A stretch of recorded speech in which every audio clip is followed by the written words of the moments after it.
Magandang araw po sa ating lahat mga kapatid. Mega love shoutout po sa inyong lahat mga kapatid. Magandang araw po sa ating lahat. Mapa good morning, mapa evening, tanghali or whatsoever. Have a wonderful time to everyone mga kapatid. Ang pag-uusapan po natin mga kapatid ngayon ay about policy issue po. Sa mga nagtatanong po dyan, huwag kayong mag-alala kung meron kayong policy issue. Later on, mawawala din po yan mga kapatid. Bakit ko po nasabi mga kapatid?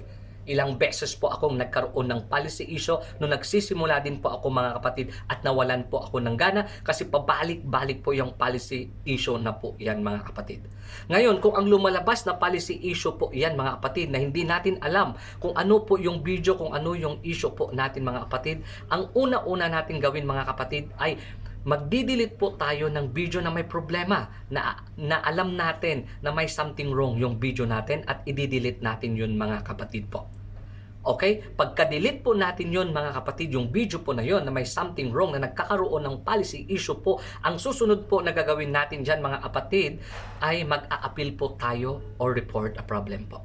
Before that, mga kapatid, bago natin gagawin po pala mga kapatid, keep on uploading po, mapa-video man or mapa-picture po. Yan mga kapatid.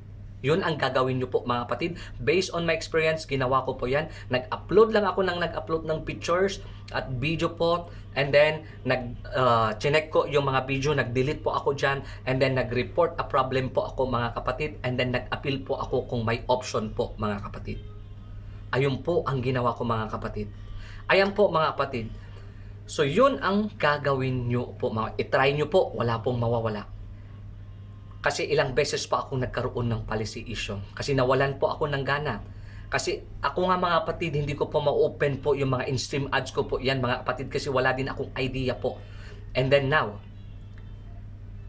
okay na po ang aking account. So, nag-upload lang ako, mga kapatid. Yun po. Okay, so uulitin ko po ulit mga kapatid. Hanapin nyo po yung video po na yan. Naramdam nyo na may something wrong, i-delete nyo po. Mga kapatid, i-delete nyo muna po yan before tayo mag-proceed po ng report a problem and then appeal kung may option po. Gawin nyo po yan mga kapatid. Kung hindi matanggal yan, ulitin nyo lang po. Huwag kayong mawala. I-assure ko po, magiging malinis din po yan mga kapatid kung nagkakaroon kayo ng policy issue. Kasi lumalabas po yung policy issue po dyan mga kapatid, pero hindi natin alam kung ano ba yung issue sa account natin. Hindi katulad yung nagpapakita sa my alert, makikita po natin dyan mga kapatid, at saka sa account, makikita natin dyan mga kapatid. Ayan po mga kapatid. Pag na-close natin sa alert, and then makikita po natin sa MBasic, and then pwede nating i-delete po dyan yung tinatawag na MBasic po mga kapatid.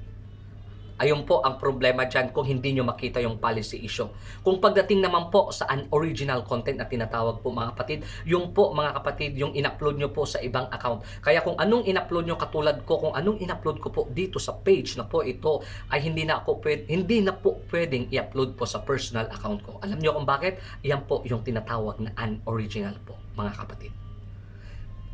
Kasi, nangyayari yan kahit sa'yo po yung video nagkakaroon pa rin ng unoriginal content. Maybe there's something wrong. Pero mas maganda.